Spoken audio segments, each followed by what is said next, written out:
Quem encontrou diz: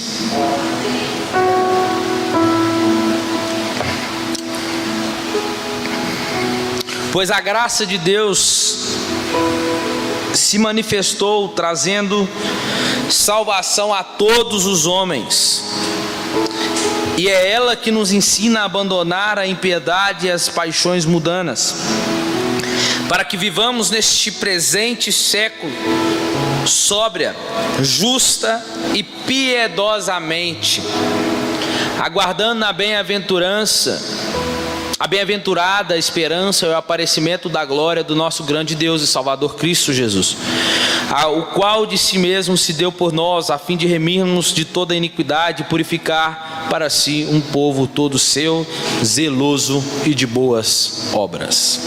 Só até aí. Daqui a pouco eu dou o título aí, viu, Rafa? Segura aí.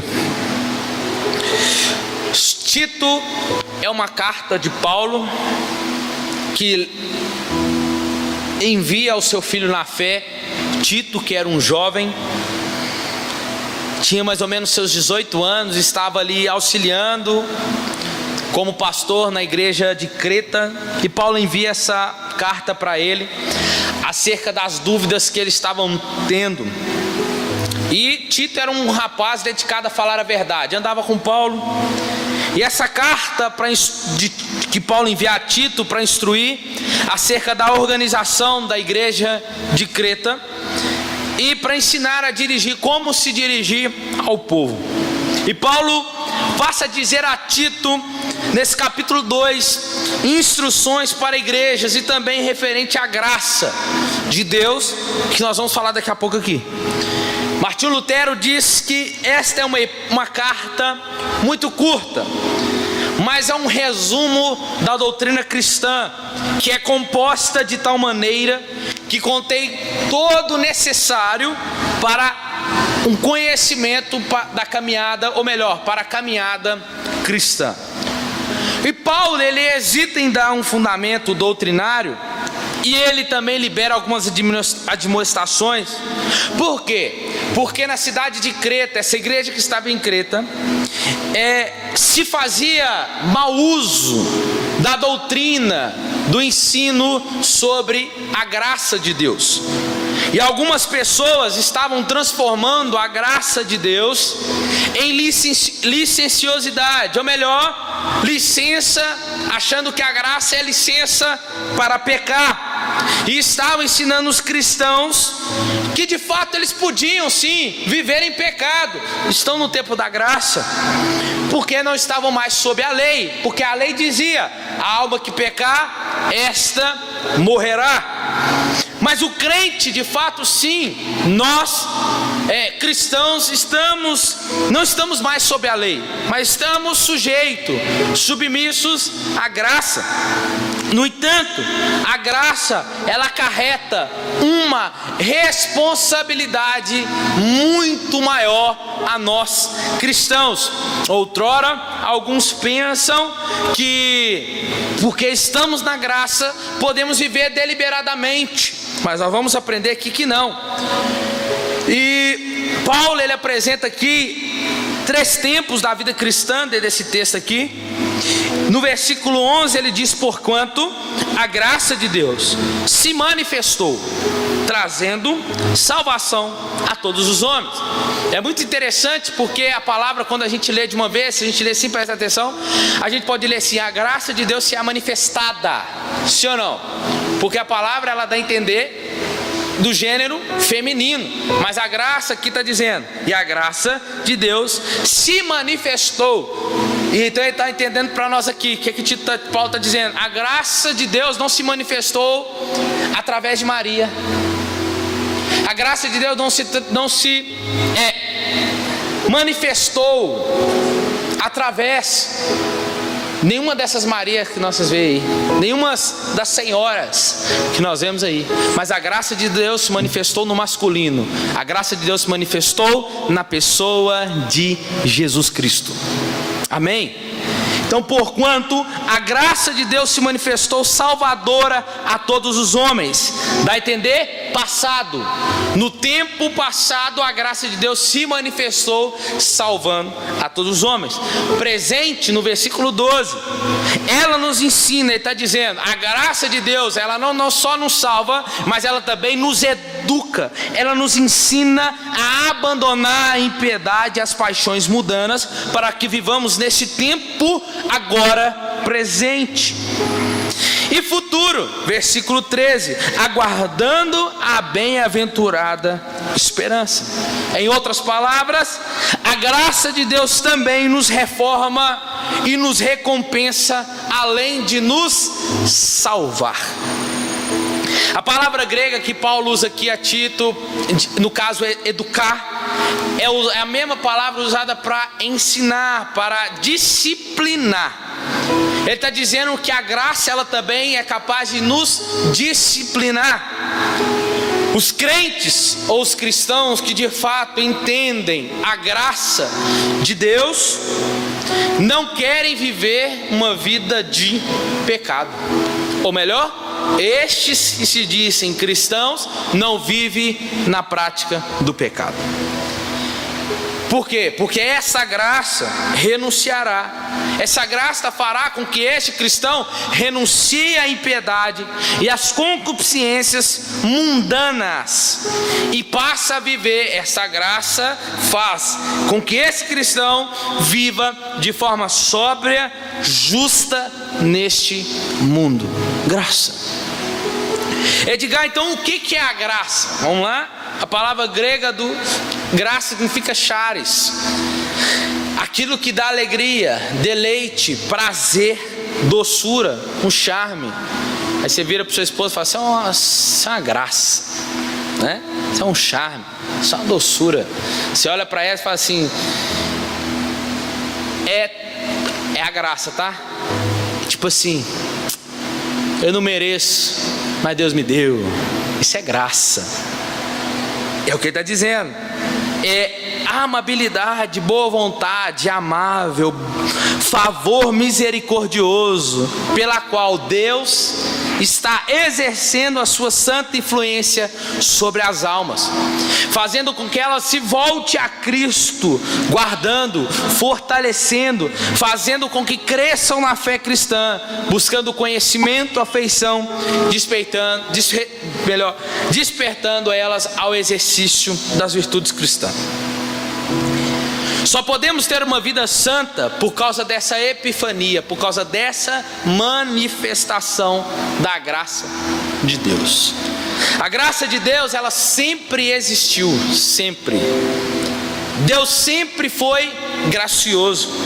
Porém, em Cristo, essa graça despontou majestosamente, da mesma forma que o romper da alva, o amanhecer chega de uma vez. A graça de Deus é totalmente imerecida. Não há nada em nós que reivindique o amor de Deus. Vou repetir: não há nada em nós que possa dizer sim, eu mereço essa graça. Nada. Não há nenhum merecimento em nós. O amor de Deus, ele é a causa para isso. A graça é um favor imerecido, e Deus trata de forma benevolente aqueles que merecem o seu juízo. Isso é graça. O que nós merecíamos como destino? O inferno. Como recompensa, o inferno. E o que Deus fez? Nos tirou de lá. Graça. Eu não mereço.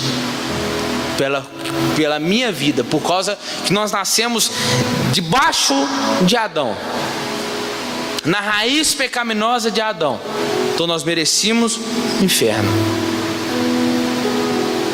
Mas por causa da graça,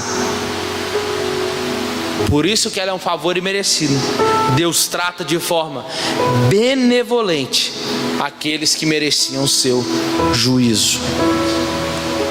A graça de Deus, ela é salvadora. A graça é o favor superabundante de Deus pelos pecadores indignos. A graça de Deus representa o favor gratuito de Deus, a bondade espontânea mediante a qual Ele intervém para ajudar e livrar os homens.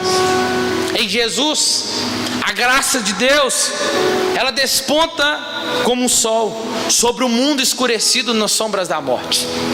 A graça de Deus é o seu favor ativo, que outorga o maior de todos os dons a quem merece o maior de todos os castigos. Por isso, a graça triunfa sobre a nossa iniquidade. Ela é maior do que o nosso pecado e melhor do que a nossa vida. Onde abundou o pecado, superabundou, ultrapassou a graça de Deus.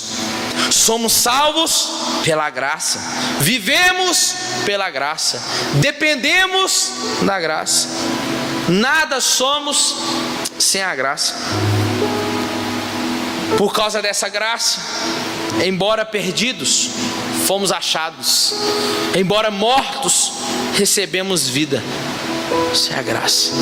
O pastor Márcio define a graça assim: graça é o favor que você mais precisa quando você menos merece. Vou repetir: graça é o favor. A graça é o favor quando você mais precisa, ou melhor, a graça é o favor que você mais precisa quando você menos merece. É aquele negócio, né? Filho, até final do ano, hein? Se você se comportar durante o ano, tu vai ganhar presente de Natal, tá? Bom, tá bom, mano. O menino foi só a graça mesmo de Deus na causa dele. As notas não foi legal, desobediente, tudo. Chega no Natal, o que o pai faz? É a mãe? Aqui, ó. Fala. Você não está merecendo, não. Eu não merecia, não. Mas está aqui seu presente de Natal. Isso é graça. Eu não merecia, mas Ele me deu salvação. Amém? Você está aqui? Então nada existe do que a graça possa fazer. Graça é aquilo que faz o evangelho ser único.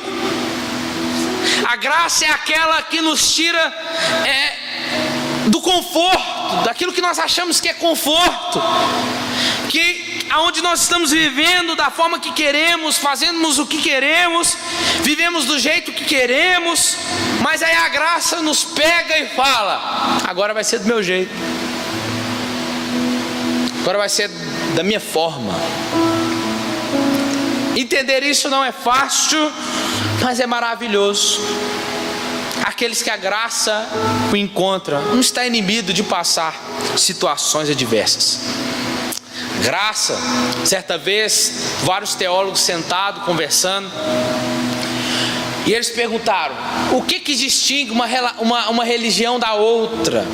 Aí alguns teólogos diziam: é a fé. Aí os outros diziam: obediência. Aí os outros: sacrifício. Aí entra um homem que vocês conhecem muito, chamado C.S. Lewis. Ele entra para dentro daquela sala e diz: o assunto que distingue das outras religiões é a graça de Deus. Por quê? Porque as outras religiões dizem que nós temos que alcançar salvação como? Por meio daquilo que nós fazemos. E o cristianismo nos ensina que não é sobre aquilo que nós vamos fazer ou deixamos de fazer, mas é sobre aquilo que Cristo fez por nós na cruz. Pronto. Aí, a gente, se fosse para dar um título a essa mensagem, podia ser aí, ó, pode pôr: verdades sobre a graça. Você vai olhar o desenho aí. Colocou? Vocês já viram essa imagem em algum lugar, não já? Pus essa imagem de propósito. Por quê? Primeira verdade: graça é Deus procurando o homem e não o homem procurando a Deus. Como que apresenta o desenho para nós aí? Deus vindo em direção ao homem, o homem é do lado de cá, ó. Deus está com o dedo assim, não é?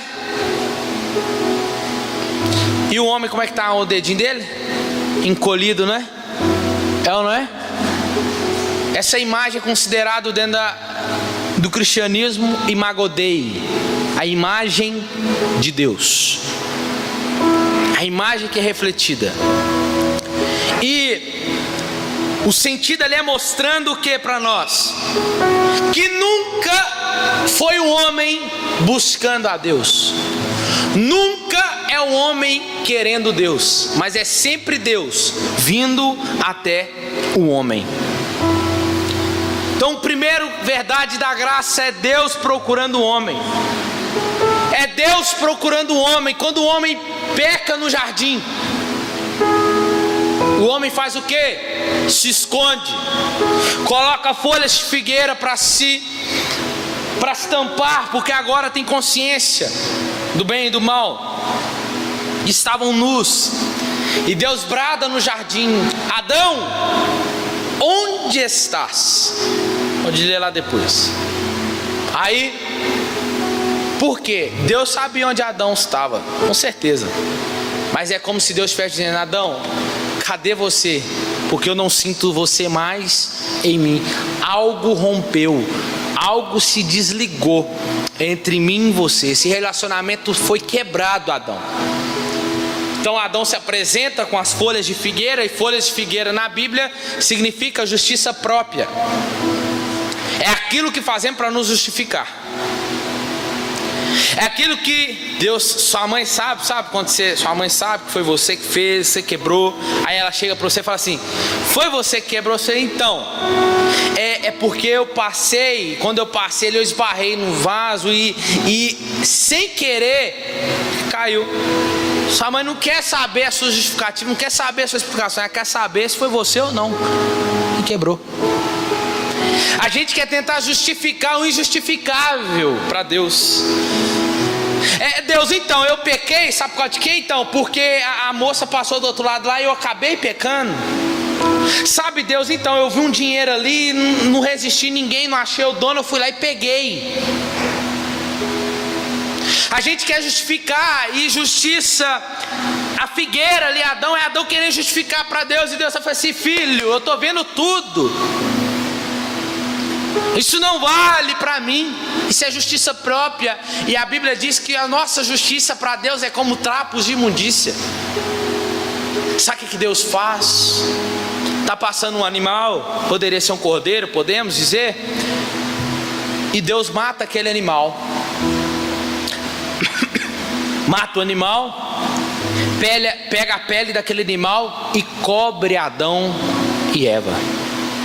A palavra cobrir ali do hebraico é perdoar. Deus, os meninos do carisma aprenderam terça-feira passada. Deus estava o quê? Perdoando Adão e Eva. Graça. Tipificando o que Cristo faria conosco lá na cruz. Mas é mostrando para nós que é Deus vindo até o homem. É Deus buscando restaurar o relacionamento com o homem. Mas todo pecado tem a sua consequência. Pecado confessado é pecado perdoado. Qual foi a consequência? A partir de hoje terá multiplicar os dores de parto. Você vai comer do suor do seu rosto e ainda vai ser expulso do jardim. Tchau. Consequência. Aí nós entendemos, nós vemos isso. Isto é Deus vindo até o homem. E quando nós olhamos do decorrer da história de Gênesis, Êxodo, nós corremos para Êxodo. Deus manda construir um tabernáculo. Para quê? Para habitar entre os homens, para estar junto com os homens, para poder se relacionar com a criação, com os homens que ali estão. Deus levanta os tempos de profetas para continuar andando entre os homens. O desejo de Deus foi esse, porque a criação, Deus nos criou, não foi somente para o adorá-lo, como a gente sempre diz, mas Deus nos criou primeiramente para a sua glória. Segundo, Ele nos criou para termos relacionamento com Ele. E a adoração é consequência de um relacionamento com Deus, porque eu só adoro a quem eu conheço. Então esse relacionamento que foi rompido, quebrado, Deus não quer isso. Então ele vem até o homem para tentar restaurar novamente. Mas o homem, por consequência do pecado, até chegar onde nós estamos. Então nós vamos ver isso, que é Deus sempre vindo. A fé vem de quem? De Deus. A fé para você ser salvo, de Deus. O seu crer vem de quem? De Deus. Aquela força, aquela graça, aquela que te impulsiona a querer Deus, vem do Espírito. Não tem nada em mim, em você. O homem não quer Deus. Por isso que Paulo diz: quando eu penso em fazer algo de bom, eu não quero, mas aquilo que é mal eu acabo querendo fazer. O homem em si não quer Deus. Por isso que aquele que está morto, porque o homem, pois o pecado, ele se considera morto espiritualmente. E o morto não pode fazer nada, ele não tem vontade, se não for por Deus que tire de lá. Por isso que, se você está aqui, é por isso que quando Ele nos transportou para a sua maravilhosa luz, Ele nos deu vida, porque estávamos mortos aonde? Nos nossos delitos e pecados. Estávamos em direção ao inferno, mas Ele decidiu tirar alguns de lá, e esses alguns estão aqui nessa noite. Isso é graça. Isso é graça. Matthew Henry diz que às vezes a graça de Deus opera nos pecadores quando eles estão fervorosamente empenhados em seus mais desesperados interesses pecaminosos. Agora relembra aí aonde você estava quando a graça de Deus te encontrou. Porque não foi você que encontrou a Cristo, porque Cristo não estava perdido, mas foi Cristo que te encontrou, porque quem estava perdido era eu e você.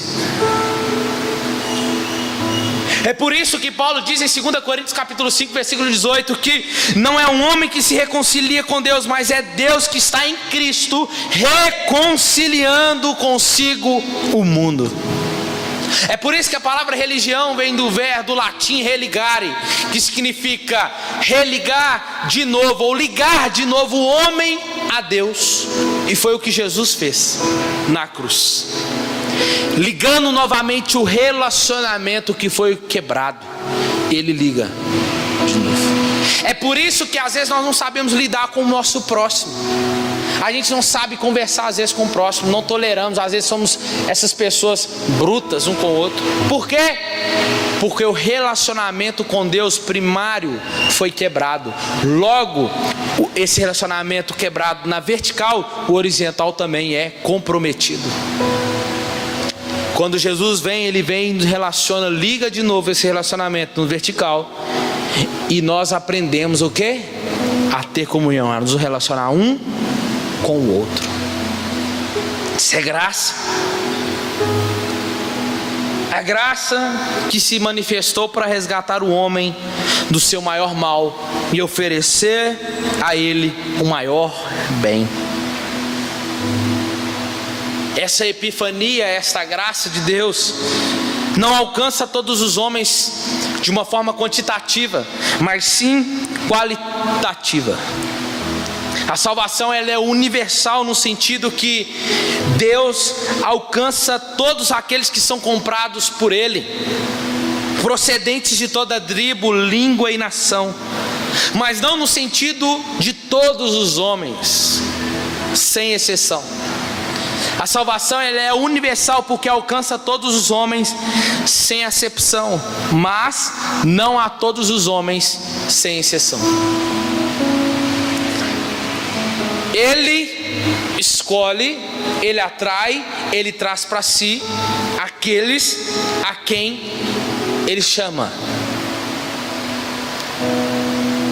não todos aqueles que acham que são e vivem sem ter a exceção de si. Vem e acha que é. Por quê? Não há universalismo na salvação. Não, é todos, mas não é todos de qualquer jeito. Não são todos, vem e permaneça do jeito que está. Por quê? Porque quem é salvo de fato vai viver como salvo. Quem de fato a graça encontrou, isso é notório, se externa. Então vamos lá. Segunda verdade: graça é o tratamento de Deus em base na bondade de Deus e não no merecimento do homem. Graça é uma herança e não um salário.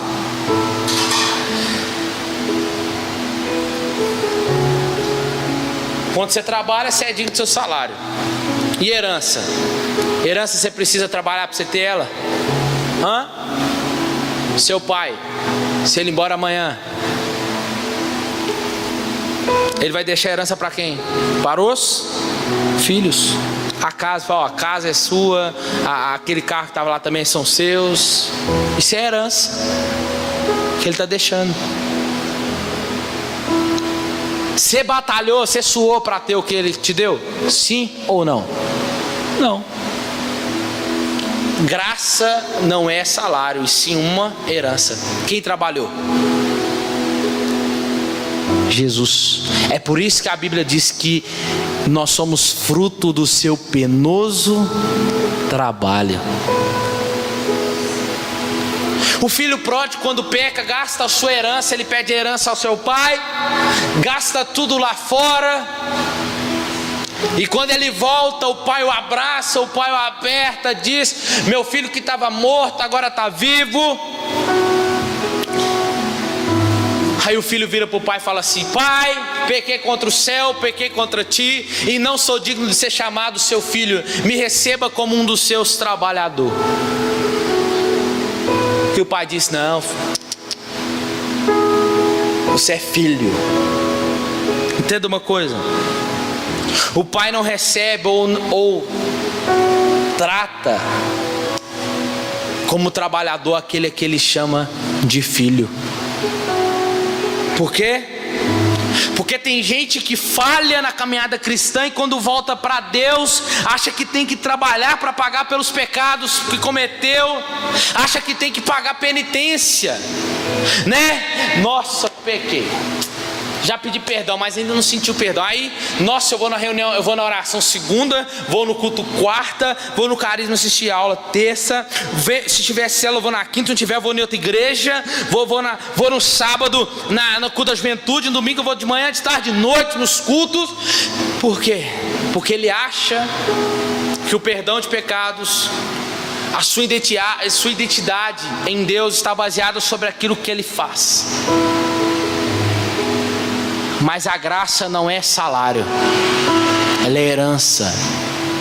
Os nossos pecados já foram perdoados na cruz. E quem o Pai conhece não leva para a lavoura trabalhar, leva para casa, porque em casa tem sapato, tem anel e tem roupa te esperando. A gente não precisa se matar como a gente se acha, porque Ele já conquistou o perdão dos nossos pecados naquela cruz. Isto é graça. A gente vive e a gente acha que temos que nos matar para isso.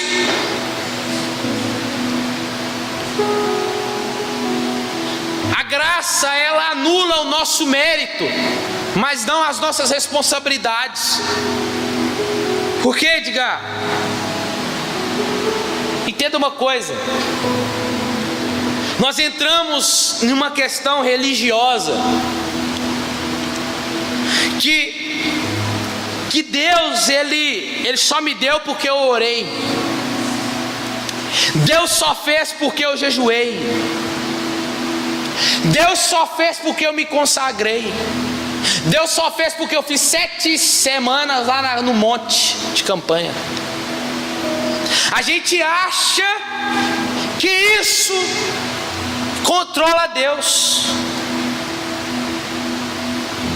Aí a gente acha que temos parte nisso, porque nós fazemos. Ah não, eu só tenho isso porque eu orei, né? Você orou? Não. Ah, eu só tenho isso porque eu jejuei, né? Antes eu era assim, mas quando eu ia pregar, eu vou explicar. Eu jejuava às vezes, né? Semana toda. Aí, às vezes, Deus movimentava o culto, aquela coisa toda. Eu falava assim, nó. Sabe por que Deus fez isso? Porque eu jejuei. Porque eu orei. Aí teve vez que eu orava, jejuava e ia pregar. Aí você olhava para o culto, nada. Mas o que aconteceu de errado? Aí eu aprendi que é Deus me frustrando, que Ele está dizendo para mim assim: eu não faço a partir de você. O que eu faço não está condicionado sobre aquilo que você faz ou deixa de fazer. Então entenda, Deus não se move por causa de você, Deus se move por aquilo que já foi feito na cruz por mim e por você.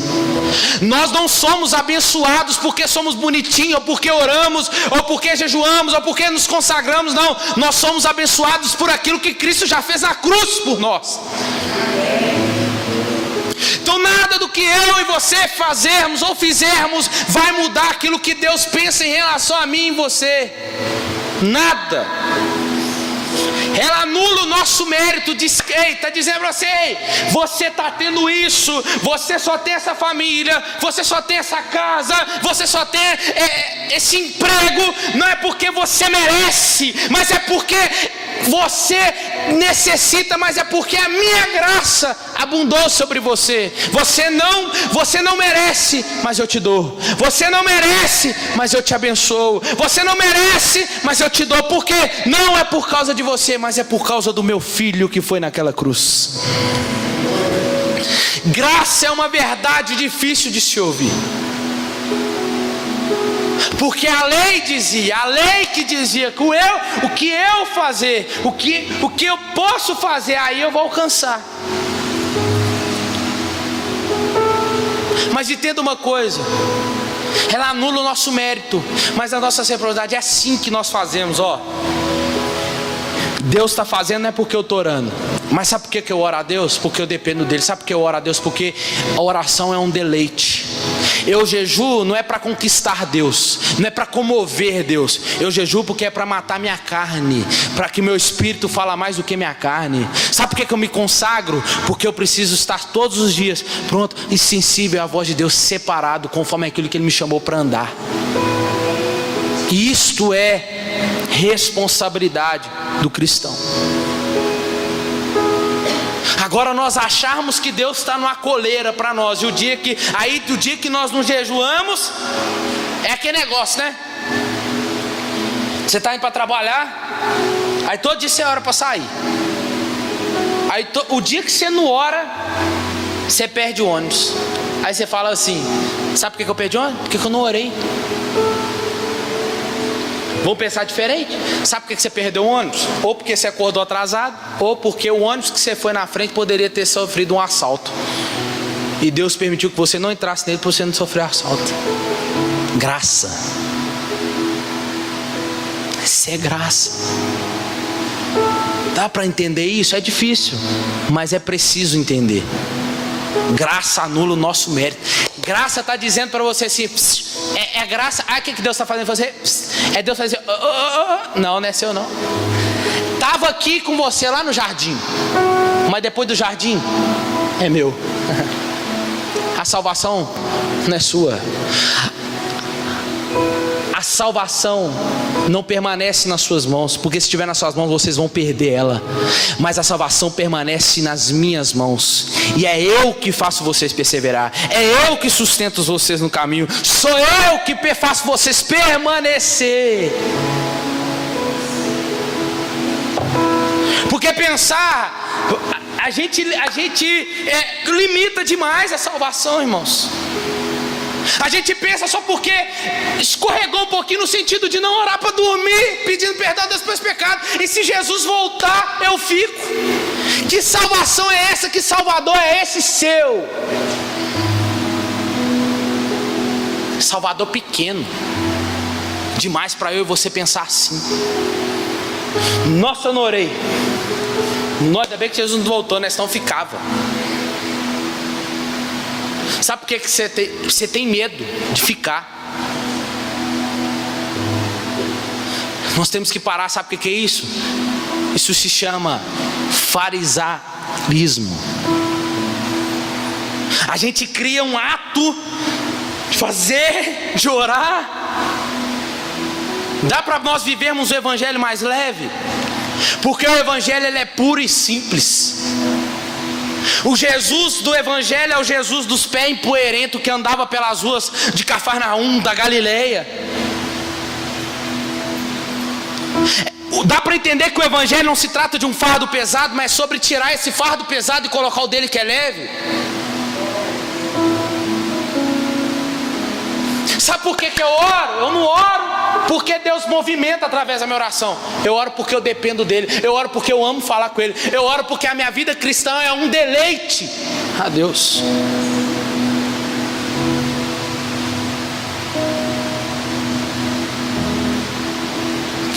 Achar que vamos perder a salvação por causa disso. O poder da salvação não está nas nossas mãos. Você acha que Deus seria bobo em colocar o poder da salvação nas nossas mãos? Você acha que nós ficamos assim, pequei, perdi a salvação, pedi perdão, estou salvo de novo? Que bobeira é essa?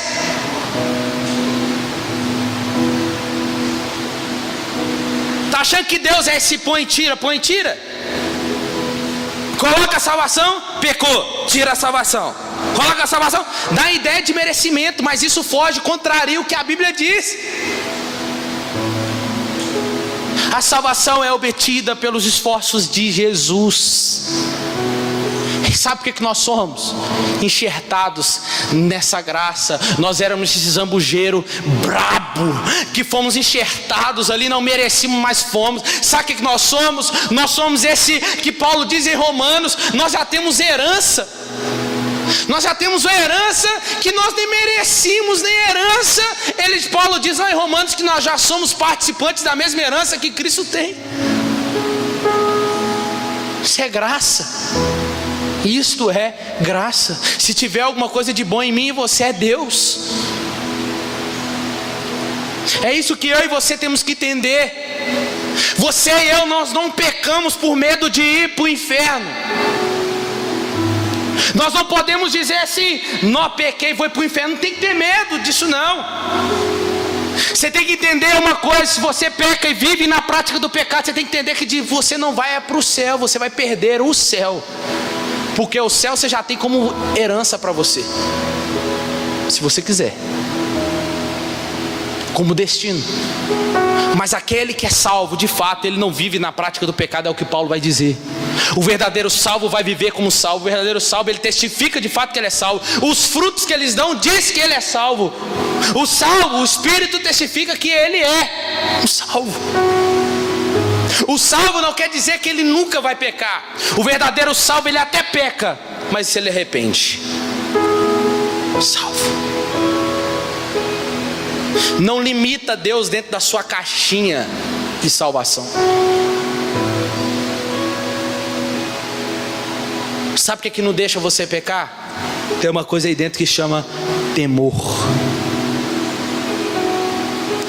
Não é que você não quer pecar, porque você quer pecar, mas é o temor de Deus aí dentro que não permite você pecar, que diz para você a todo instante, não faça, não vá, por aí não pode. Graça de Deus, essa graça que se manifestou, a graça da salvação, favor não merecido. Deus não nos trata com aquilo que merecemos ou fazemos. Deus nos trata por aquilo que Jesus já fez na cruz. Olha o que diz Paulo em Efésios. Estou terminando. Efésios.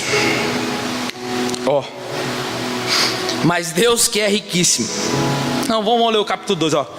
Ele vos vivificou, estando ainda vós mortos nos vossos delitos e pecados, nos quais andastes outrora segundo o curso deste mundo, segundo o príncipe das potestades do ar do espírito que agora opera nos filhos da desobediência. Entre eles todos nós também que andávamos nos desejos da nossa carne, fazendo a vontade da carne e dos pensamentos, e éramos por natureza filhos da ira, como também os demais. Mas Deus, que é riquíssimo em misericórdia, pelo seu muito amor, graça, que nos amou, estando nós ainda mortos em nossos delitos, nos vivificou juntamente com Cristo. Pela graça sois salvos, e nos ressuscitou juntamente com Ele, e nos fez assentar nas regiões celestiais. Aonde? Em Cristo Jesus. Pois pela graça que sois salvos por meio da fé, e isso não vem pelo trabalho de vocês, é dom de Deus. Pronto. É sobre o que Ele fez. Então quando você olhar para ver, você pensar em aquilo que você ganhou ou recebeu, você lembra, eu só tenho isso porque foi a graça de Deus. Não é que Deus viu algo em você, alguma coisa boa, não, porque Ele não vai achar isso em você. Foi porque Ele quis te dar graça. Graça é a habilidade para vivermos da forma como fomos tratados. Olha aí que lindo isso aqui agora. Graça é a habilidade para vivermos agora da forma que fomos tratados por Deus, à altura daquilo que Ele nos chamou. Graça não é licença para pecar, mas é força que não deixa o pecado nos dominar. Olha o que Paulo diz em Romanos 6: porque o pecado não terá domínio sobre vocês, pois vocês não estão debaixo da lei, e sim da graça. Por quê? Porque a gente acha que no tempo da graça, a gente pensa assim, né? Já ouvi muita gente falar: ah, não, é o tempo da graça, não tem problema. Não tem problema. Tem. Por quê? Porque o nível da graça, ele não diminui, ele só aumenta. Se a lei dizia, se no teu coração, se você olhasse para uma mulher e cobiçar no seu coração, você já adulterou no seu coração. Isso é a graça. O que a lei dizia? A lei dizia: se você for pego deitando com a mulher ou com o marido que não é seu, adultério, é digno de morte, apedrejamento. Beleza, tinha que ser pego. Aí chega em Jesus, é o quê? Se você só olhar, já cometeu adultério no seu coração. No Antigo Testamento a lei dizia: se você assassinar, não assassinarás. A palavra dos 10 mandamentos não é matarás, é não assassinarás de fato. Matou uma pessoa por ódio, assassino, apedrejamento, até a morte. No Novo Testamento, Jesus vem, aumenta o padrão e diz: se só você no seu coração odiar o seu irmão, você já assassinou ele no seu coração. Graça. Se no Antigo Testamento a lei regia por fora, externamente, no Novo, nesse tempo que estamos vivendo, é diferente. Deus rege agora por dentro. Mas eu não estou fazendo nada, as ações não estão, não. Mas é aqui dentro. E aqui dentro, o que condena nós não é aquilo que as pessoas veem por fora, mas é aquilo que Deus está vendo por dentro. Romanos capítulo 5, vou terminar agora para a gente servir a ceia.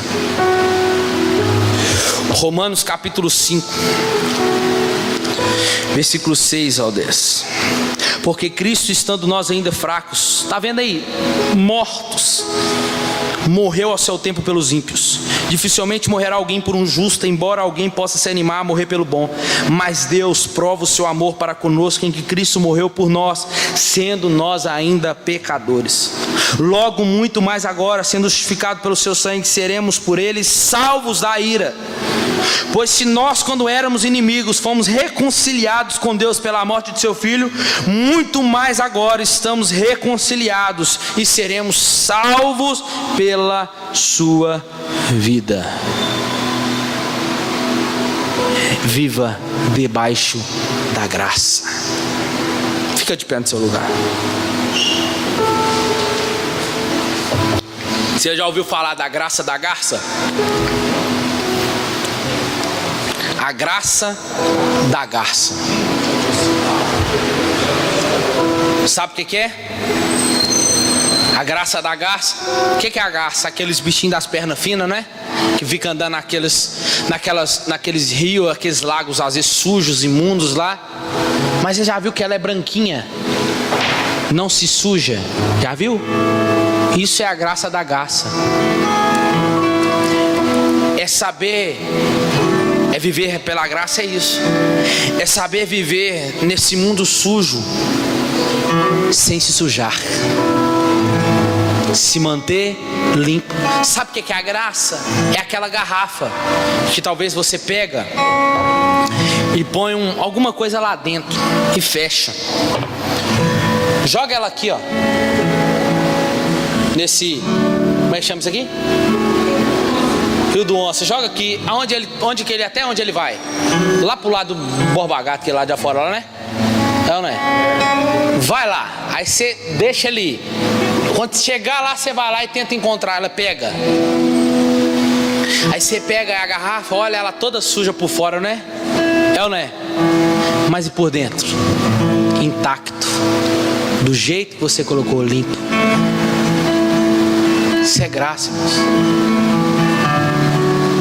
Pode até ter resquícios de sujeira às vezes, porque você está nesse mundo. Mas aqui dentro está limpo. Está puro. É por isso que Apocalipse diz: quem está limpo, se preocupe em se limpar mais ainda. Amém? O céu, ele não é nosso porque nós merecemos. O céu foi conquistado por Jesus para nós. Amém? Feche seus olhos, Diáconos vai servir a ceia.